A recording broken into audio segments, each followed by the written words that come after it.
If people were to like promote more on females that look like myself, and I'm skinny, but I am someone's cup of tea.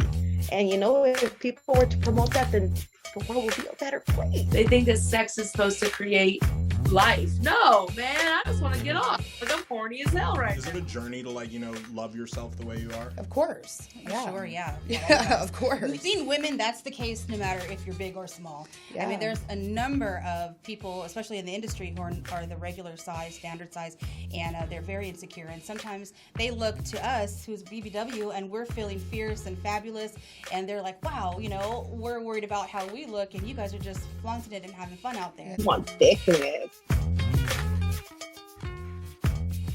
What's up, everybody? You are tuned into the Thiccness Protection Program. I'm your host, Chillin' Dylan. Today, we have a lovely BBW queen in the house. I've been excited for this interview for a little minute. Happy Easter to everybody. And Breana Khalo is in the house. How you doing? Thank you. You know what? I'm surprised that you actually got my name correctly, because everyone says Khalo for some reason. You just got to do the Khalo.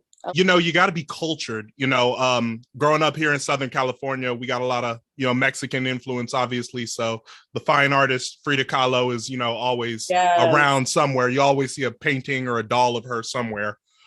Perfect. I love that, because I'm like, please say Kahlo. Please say Kahlo. You got it. Yeah. My mom is an art teacher. And my godmother's Chicana, she's Mexican. So I've always seen a lot of Frida Kahlo pieces and T-shirts and around. Nice. That's exactly where I got my name from Breana Khalo. Where you got your stage name from? Cool. Yeah. Okay. Now I understand you got into the adult industry through having an Instagram influencer presence with body positivity. So talk a little about that. Pardon the interruption, Palm Tree, but this is Pimpin' Palm, the Mackin' emoji. And before we go any further in this interview, I'm gonna need you to click that like button, subscribe to the channel, and turn on your notification bell. Now back to the Thiccness Protection Program. Wow, someone did their homework. So it was funny because it was back when Fan Center and Snapchat, premium Snapchat was really popping, even before OnlyFans and all of that. So I remember Fan Center reaching out to me through email saying, hey, we're looking for influencers to join our platform. And we're having a, what should we call it? When you go learn something somewhere. Seminar. A seminar, thank you. We're having a seminar at Axis Miami, and we see you're in the area, and we were wondering if you would like to assist. And I did my research about Axis, and I'm like, Axis is for adult industry, and what I was doing back then wasn't related directly to the adult industry, but I was talking about sexual health. So I'm like, well, I mean, I do see the opportunity to go and maybe interview porn stars and stuff like that. So I did, much of it. And I didn't even attend the seminar. I was everywhere networking. I was such a fangirl because I saw oh my God, I've masturbated to you and to you and to you and to you. It was like Disney for me. I'm such a fangirl right now. It was going to Disney for me and meeting my favorite superheroes. I was like, oh my God, I've seen you naked so many times. So networking and meeting people. And then I met what's her name? Marilyn Mason, and we kind of hit it off. We kind of had a fling or whatever, and she's the one that tells me listen, you have to do porn. You're meant to do porn. You're super creative. You're very sexy. You're pretty. Your body type is perfect for BBW platforms. And I'm yeah, but how you get started? How do you even do this? And she's I'll try to reach out to Plumper Pass and hook you up with Plumper Pass. And she did. And Plumper Pass reached back and he's we want to shoot you. And they gave me a date. And it was like 2 months apart from when I started kind of talking to this girl. And I was like, I don't know, like, because if I do it, like, once I do it, like, I either go all in or I'm fucked because everyone's going to see me naked. Like, I cannot just be like, oh, yeah, I'll try it once and, like, see how it goes. And, Yeah, like, there's no dabbling with porn. Like, once you get in the studio, like Plumper no, Pass, there's no coming back. No, it's not even like a table subject. Like, No. oh yeah, I remember when I did porn once. You're not applying to Walgreens after that or trying to be a substitute teacher. Like, once you do it, like, you have to be either committed to the fact that even if you don't do it more than that one time per se, that you are conscious that your body and your presence is going to be out there forever. There's no deleting it. There's no asking, please, take me down. Like, there's no such a thing. Like, once you're out there, you're out there.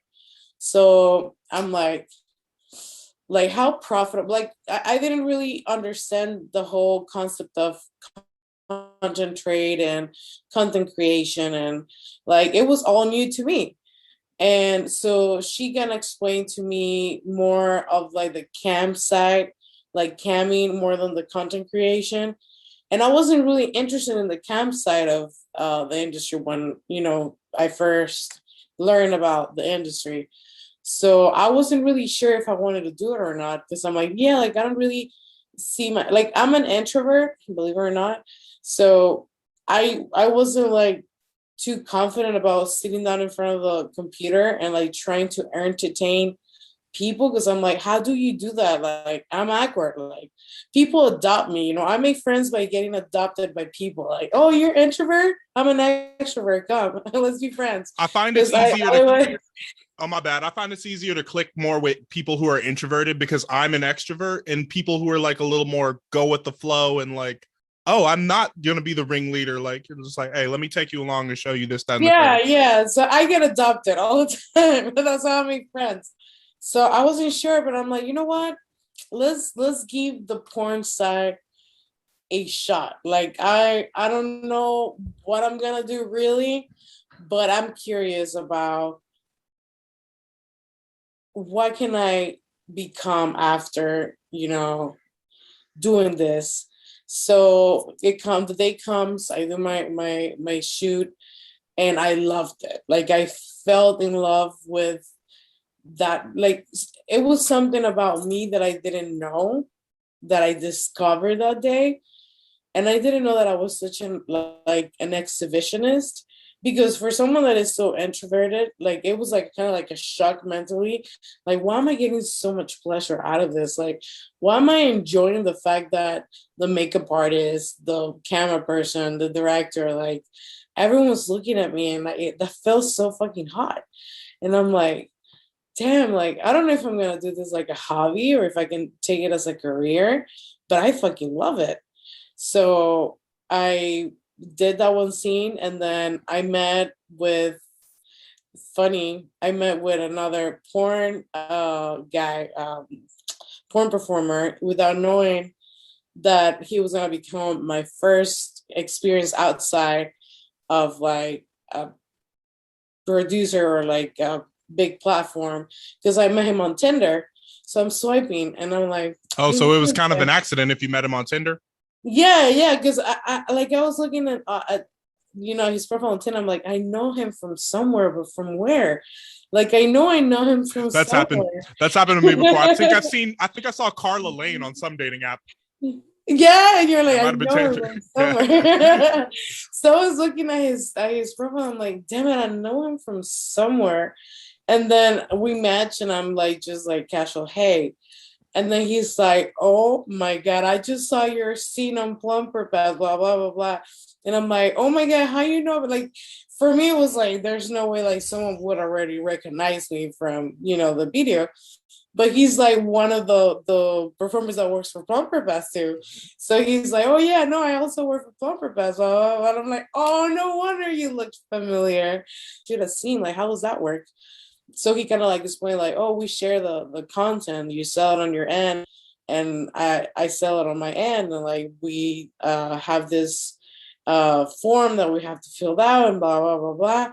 And I'm like, okay, let's do it. And I did that, and then like out of nowhere, like people were just hitting me up, and I just never stopped. And like I was sitting on so much content at one point, like it was like probably 6 months after, and I'm like, I'm making no money from this. Like, how do you sell this? Like, because when you're new, no one really tells you, like, no one walks you through everything by hand, like you have to explore, you have to discover, your own way of promoting and whatnot. And so I'm like, I'm still having like a vanilla job. I'm doing this on the side. And like I really want to be, independent. Like I want to, make money. And then I got lucky and I met another model. Her name is Tabby Von Dam. And she's kind of like my godmother because she taught me everything I know about the game. And that bitch makes bank. So I was like, you know what? Like, I'm going to do exactly everything she says. And if it works for me, I'm going to go full time with this and like just quit and do this full time. It wasn't even a month after when I hit 6 digits. And I'm like, fuck, like you can actually make money on porn. And that's how I decided to like just become full-time porn content creator, porn star, whatever. I prefer to call myself an adult performer because like porn stars feels like too big for many